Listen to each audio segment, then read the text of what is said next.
Mesdames, Messieurs, bonjour. Merci de nous rejoindre pour cette nouvelle édition. Tout de suite, les titres de ce mercredi 1er octobre. Manipulation et désinformation. La chaîne saoudienne Al Arabiya multiplie les contenus biaisés pour influencer l'opinion publique. Cette fois, ce sont l'Algérie et l'Égypte qui sont visés avec la diffusion de fausses archives visant à ternir les relations algéro-égyptiennes. Les détails dans un instant.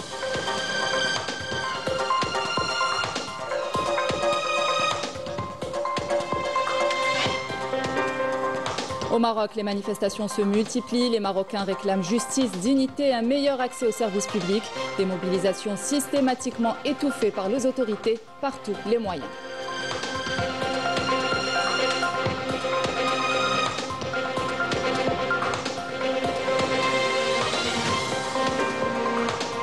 Et dans la bande de Gaza, pas moins de 23 Palestiniens sont tombés en martyrs dans des frappes menées par la machine de guerre sioniste. Le dernier passage reliant le sud au nord est désormais fermé, confrontant des milliers de Palestiniens à l'isolement total.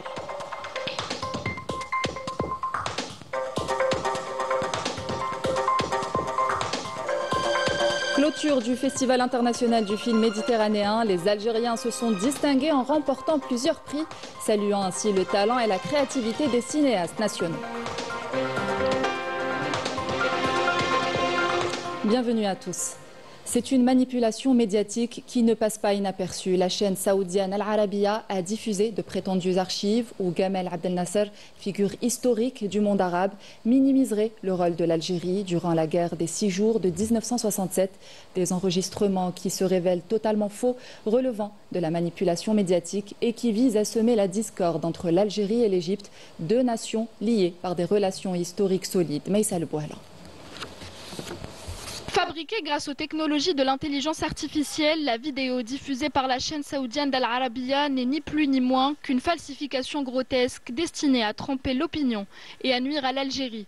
Le deepfake dans lequel on voit feu Gamal Abdel Nasser minimiser le rôle de l'Algérie durant la guerre des 6 jours n'est rien d'autre qu'une imposture historique. Car si l'ancien président égyptien avait tenu de tels propos, la presse internationale, les archives officielles ou les discours de l'époque en porteraient la trace. Rien de tel n'existe, bien au contraire, l'homme était connu pour son combat acharné contre le sionisme, sa lutte pour l'unité des peuples arabes et son soutien indéfectible à l'Algérie. Un soutien mutuel puisque l'Algérie a elle aussi été d'un grand apport pour l'Égypte, notamment durant la guerre d'octobre 73.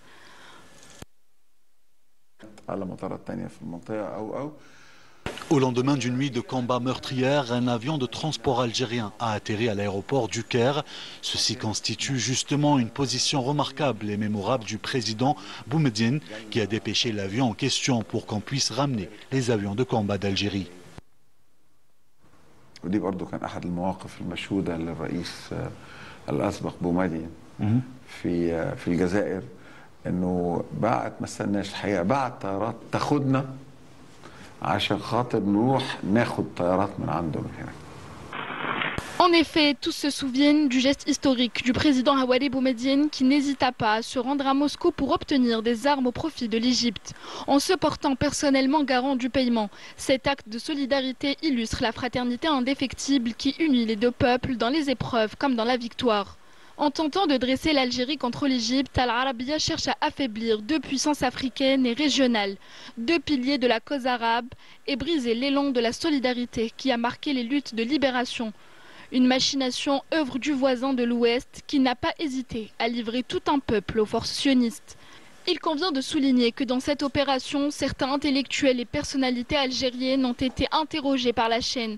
Leur bonne foi ne fait aucun doute, mais la perfidie d'Al Arabiya réside justement dans sa capacité à détourner ses interventions, à les instrumentaliser pour leur donner une coloration politique étrangère à leur sens initial. Mais l'histoire ne se falsifie pas. L'amitié algéro-égyptienne forgée dans les luttes et le sang ne se brisera pas à coups de montage numérique. Al Arabiya pourra multiplier les manipulations, elle ne parviendra jamais à effacer la contribution de l'Algérie à la cause arabe, ni à ternir le prestige de l'Égypte nassérienne. Et les relations solides entre l'Algérie et l'Égypte s'illustrent également sur le plan économique. À Indefla, une usine de câbles électriques reflète cette coopération industrielle qui lie les deux pays. Milad Hennin. La coopération entre l'Algérie et l'Égypte se matérialise aujourd'hui par des réalisations industrielles et économiques concrètes. L'usine de câbles et des transformateurs située à Ain Defla illustre parfaitement cette dynamique. Un projet durable porté en Algérie grâce notamment à un environnement d'investissement attractif favorable à la réussite, fondé sur de véritables opportunités de croissance et de rentabilité, faisant du marché algérien une destination de choix pour tout projet ambitieux visant le développement et l'intégration régionale.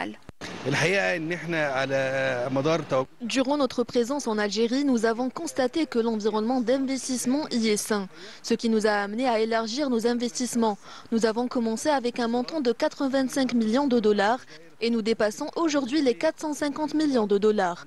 Nous disposons d'un plan visant à accroître nos investissements et nous avons présenté au gouvernement algérien un projet pour la création de 10 nouvelles usines afin de couvrir les besoins du marché national. Forte de certifications internationales attestant de la qualité de ces produits, ainsi qu'une capacité de production de 30 000 tonnes de cuivre, aluminium et de câbles souterrains à fibre optique par an, cette entreprise ambitionne d'augmenter la capacité de production pour atteindre 40 000 tonnes par an. Nous produisons actuellement 3 000 tonnes par mois, dont 1 500 tonnes de cuivre et 1 500 tonnes d'aluminium. D'ici la fin de l'année en cours, nous augmenterons notre capacité de production à 2 500 tonnes d'aluminium et 1 500 tonnes de cuivre par mois. Cela représente une augmentation de 1 000 tonnes par mois.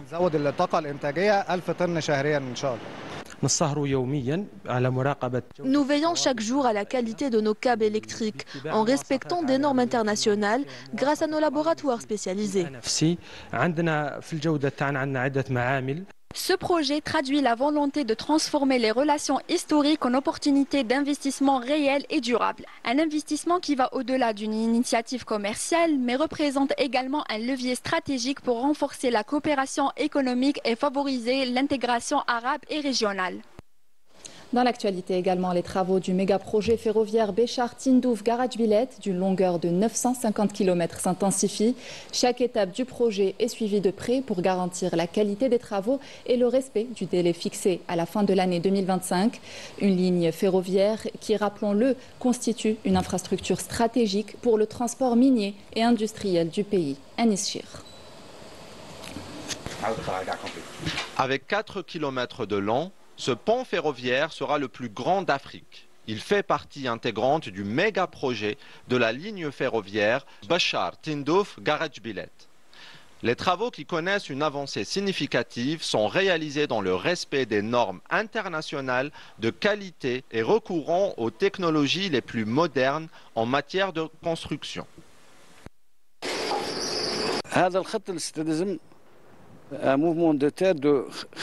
Cette ligne ferroviaire nécessite un mouvement de terre de 75 millions de mètres cubes de ballast et de sous-ballast. Nous avons également réalisé 17 km sur les 20 km prévus des ponts à construire. Il nous reste un trimestre afin d'achever les travaux. Nous faisons un suivi quotidien des travaux pour mener ce projet à bien dans les temps. Ne croyez pas qu'il y aurait une voie ferroviaire. Je voyais ça comme un rêve, mais finalement ce rêve se réalise. Ce projet est un acquis pour la région puisqu'il permettra de créer de l'emploi et contribuera à la sortie de son isolement. Ce méga projet bénéficie d'un suivi minutieux afin d'assurer sa livraison dans les délais impartis. Et ce, tout le long du tracé sur 950 km, comprenant la pose de la voie ferrée, les ouvrages d'art, les gares des voyageurs et d'autres infrastructures. Nous avons pris toutes les mesures nécessaires afin d'achever le projet dans les délais, à savoir le 31 décembre. Les entreprises chinoises et les entreprises nationales algériennes se sont engagées à finaliser ce projet dans les délais. Une fois livré, ce projet donnera naissance à un axe stratégique destiné à stimuler l'économie nationale et l'exploitation optimale des ressources minières. Le Maroc et certains de ses relais régionaux multiplient par des actions désespérées les tentatives de déstabilisation de l'Algérie, les appels à manifester annoncés pour le vendredi 3 octobre par un collectif fictif se présentant sous le nom de Genzi 213, largement relayé par certains médias marocains, s'inscrivent dans une stratégie politique visant à exporter les tensions marocaines et à déstabiliser la cohésion nationale algérienne. Raouf Hamouche. Le Maroc traverse une crise sociale profonde. Les manifestations de jeunes, l'aggravation de la pauvreté et la contestation des choix politiques en témoignent chaque semaine. Dans plusieurs villes, les protestataires scandent « Pas de Coupe du Monde sans hôpitaux »,« Du pain, pas des stades »,« L'école et la santé pour nos enfants, pas des milliards pour la FIFA ». Un rejet qui vise directement la politique de prestige du Marzenne, qui mise sur l'organisation de la Coupe du Monde et de la Coupe d'Afrique comme vitrine internationale, alors que la population réclame avant tout l'accès à des services essentiels. De nombreuses familles marocaines peinent aujourd'hui à assurer un repas complet par jour, tandis que l'école publique souffre d'un manque criant de moyens. Le chômage des jeunes particulièrement élevé alimente ce sentiment d'exclusion et d'injustice. La crise touche également le secteur de la santé, où les inégalités sont flagrantes. À cela s'ajoute le rejet populaire des accords d'Abraham, accentué par les massacres israéliens à Gaza, qui a creusé davantage les fractures internes de la société. Plutôt que d'assumer ces difficultés structurelles, certains relais médiatiques du royaume préfèrent détourner l'attention et faire croire qu'un même scénario pourrait se reproduire à Alger. La comparaison est trompeuse. Contrairement à son voisin, l'Algérie repose sur un modèle d'État social qui, malgré les défis, continue d'assurer des filets de protection solides. Subventions généralisées, aide aux familles, accès gratuit aux soins et à l'éducation. L'Algérie est classée parmi les pays les plus avancés du continent en matière de développement humain. La récente rentrée scolaire a vu plus de 12 millions d'élèves rejoindre les bancs de l'école, bénéficiant de tous les avantages, dont les cantines scolaires et les manuels gratuits, symbole d'une politique de redistribution équitable. Elle a également engagé une politique ambitieuse en faveur de l'innovation et des start-up, avec la création d'un fonds national dédié à leur financement, l'ouverture de plusieurs incubateurs et la mise en place de mesures fiscales incitatives. Le système de santé, quant à lui, reste entièrement gratuit.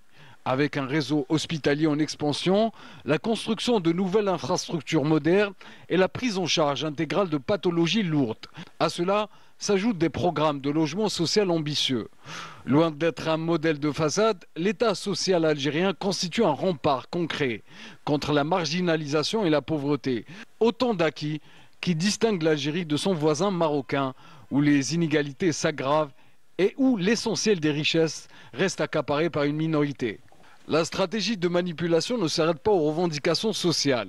Les réseaux impliqués injectent des thématiques sociétales étrangères aux traditions et aux valeurs des sociétés maghrébines, afin de brouiller les repères et de détourner les jeunes des véritables enjeux en exploitant les canaux modernes de communication pour cibler la jeunesse connectée. Le collectif Gen Z, relais actif de cette campagne, a détourné l'univers du manga One Piece, sans aucun lien avec la réalité du Maghreb, en le transformant en emblème de ses slogans. Un choix qui vise à séduire les jeunes pour mieux camoufler des agendas politiques étrangers.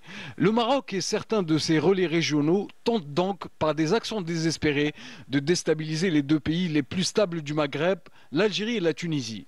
Les appels relayés depuis l'étranger, comme ceux annoncés pour le 3 octobre, ne relève pas d'un mouvement spontané, mais d'une tentative de déstabilisation importée. Derrière les slogans et hashtags, c'est une stratégie de dislocation qui se cache. La réponse se trouve dans la vigilance, l'unité nationale et le renforcement constant du modèle social algérien. Et c'est une nuit de chaos qu'ont vécu les Marocains dans plusieurs villes du pays. Des manifestants sont descendus dans les rues pour revendiquer leurs droits et réclamer un meilleur accès aux services publics, à l'éducation ou encore à la santé. Des rassemblements pacifiques qui ont rapidement dégénéré. Les agents de la gendarmerie royale n'ont pas hésité à renverser les manifestants avec leurs véhicules, provoquant morts et blessés. Rina Lorari. Des scènes insoutenables qui témoignent d'une répression aveugle devenue tristement banale au Maroc, où la violence policière s'impose désormais comme réponse systématique aux revendications populaires.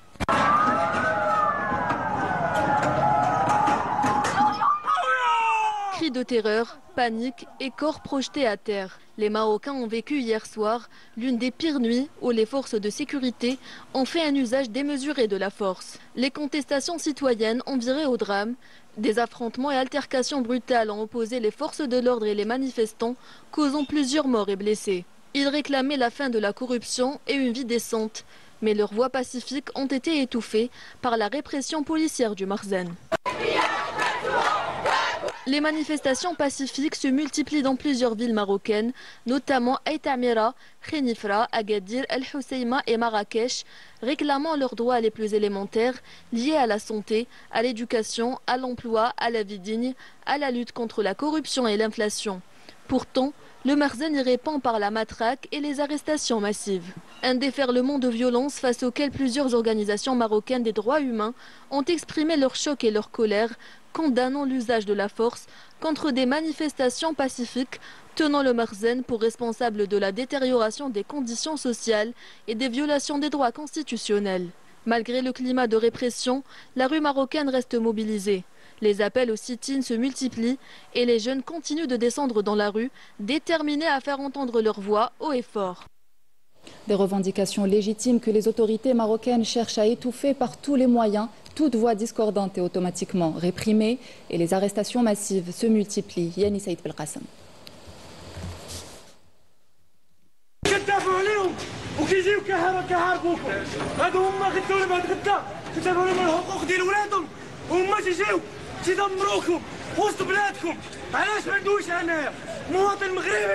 Face aux revendications légitimes des manifestants, les forces de l'ordre font preuve d'une agressivité démesurée et les jeunes comme elles n'ont plus rien à perdre. أنا شخصيا تعتقلت إلى جانب بعض الشباب وحدين وخرجنا دابا من الكوميسارية وعاودنا رجعنا وهذا ما هو إثبات على التشبت ديالنا بالمطالب ديالنا اللي هي مطالب اجتماعية محضة. وهنا كنستحضر واحد المقولة ديال نيلسون مانديلا ليس إنسان من يهان أمامه إنسان ولا يشعر بالإهانة. Les arrestations massives se multiplient, visant à museler la moindre voix contestataire, mais le ras-le-bol est généralisé, profond et viscéral.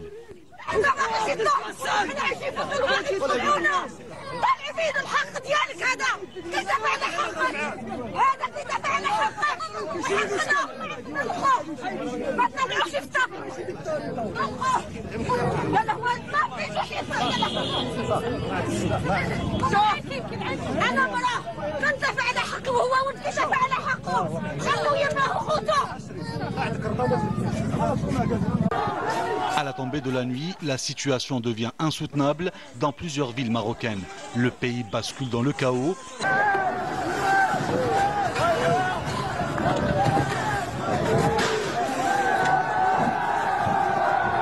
Les scènes sont celles d'une guérilla urbaine, rues saccagées, véhicules incendiés, feux qui embrasent les quartiers. Le Marzane a donné carte blanche à la répression face à une population humiliée et livrée à elle-même. الحياة الواقعية المغاربة كتلقاها مدمرة، كلشي غالي، ما نعرف فين عايش في الدمار وبنادم كيدخل يتفرج في هذا الشيء، وهادو اللي كتفرجوا فيهم راه هما اللي خصهم يوصلوا لصوتكم، هذا الشيء اللي كتعانيو منه هما اللي خصهم يوصلوا، ساعدو كيوصلوا غير الحاجة المزيفة، منافقين ومازال غتجي الايام وغتلاقيني معاكم عاوتاني. Des victimes, des blessés graves évacués d'urgence face à l'entêtement du Marzane. Le désespoir s'est mué en révolte. Le mot d'ordre résonne, justice et dignité. Aujourd'hui, le prix de la liberté au Maroc sera plus lourd que celui du silence. Et dans la bande de Gaza, au moins 23 Palestiniens sont tombés en martyrs ce matin suite à des tirs et bombardements des forces d'occupation sionistes sur diverses zones de l'enclave. L'armée d'occupation sioniste poursuit sa politique de famine, entravant l'accès à l'aide humanitaire. Elle ferme également le dernier passage reliant le sud au nord de l'enclave, confrontant des milliers de civils à l'isolement total. Toujours dans l'actualité internationale, aux États-Unis, le gouvernement fédéral est paralysé depuis ce matin par un shutdown, le premier depuis 2019. Après l'échec du Congrès à voter un projet de financement, cette situation suspend une large partie des services publics. Des centaines de milliers de fonctionnaires sont mis en congé sans solde, tandis que de nombreux services publics suspendent leurs activités. Ce blocage résulte des profondes divisions entre républicains et démocrates et pourrait durer plusieurs semaines, impactant directement l'économie et les ménages américains. Sports mondiaux d'athlétisme qui se poursuivent avec la 5e journée en ce mercredi, à suivre l'entrée en lice de 4 Algériens avec la première finale du lancer de poids messieurs F32 qui verra la participation de Amchi Mohamed Najib, Ahmed Mahijab et Walid Farrah. La seconde finale sera celle du 5000 mètres T13 avec la participation d'Abdelhadi Boudra, 5e du 1500 mètres. Clap de fin pour la 5e édition du Festival international du film méditerranéen qui s'est déroulé à Annaba. Les Algériens repartent avec plusieurs distinctions, confirmant leur place de choix dans ce rendez-vous incontournable du 7e art. Monia Gharbi. Welcome to the closing ceremony of the 5th Annaba Mediterranean Film Festival. Coupé roulé pour cette 5e édition du Festival d'Annaba, les Algériens se sont démarqués avec plusieurs prix. Najibou Lepsil avec son film Without You est sacré meilleur court-métrage. Oussama Roubi reçoit quant à lui la Gazelle d'argent pour la meilleure réalisation avec son film court-métrage Matter of Honor. Je remercie le jury pour sa sensibilité par rapport au sujet et à la cinématographie du film. Je le remercie aussi de ne pas avoir condamné et jugé l'acte du papa, qui est un personnage de fiction. Voilà, je suis très fier, très fier. Il faut savoir que ce trophée restera gravé dans ma mémoire parce que c'est mon premier court-métrage, pour une première participation au cinéma. Avec zéro budget, zéro financement, mais avec beaucoup de passion. Je dédie ce trophée à ma mère, qui est mon premier pilier, et ma douce et chère épouse, qui m'a soutenu tout au long de ma carrière et ma vie aussi. Ce moment, c'est pas une fin, mais c'est le début d'un chemin que j'espère encore plus beau. Selim Keshouch, pour sa part, est sacré meilleur comédien dans le film long-métrage Binoubine ailleurs la frontière de Mohamed Lakhdar Tati. Ce soir, j'ai eu le prix du meilleur acteur à Annaba. Je suis très fier parce que mes origines elles sont algériennes, mon sang est algérien. Je dédie ce prix au public algérien, au peuple algérien, au peuple palestinien, qui partagent la même souffrance qu'on a pu partager nous aussi. Le prix du meilleur long-métrage a été décerné au réalisateur turc Mohamed Ali Konar. Confession from War de Denis Jabour reçoit le prix du meilleur documentaire. Beaucoup de documentaires avec des conflits, tout ça. Mais ce film qu'on a choisi a une certaine abstraction de monde. C'est si impressionnant, sinon, et c'était symbolique pour toute la catastrophe qui entoure de nous, qui entoure de cette Méditerranée. Pour nous, on ne parle pas directement du conflit politique, mais on parle de la guerre. Et c'est autre chose. Pour la partie Annaba Industrie, le Palestinien Wassim Khair bénéficiera de l'enveloppe pour le développement de son film Minus 40, une production palestino-algérienne.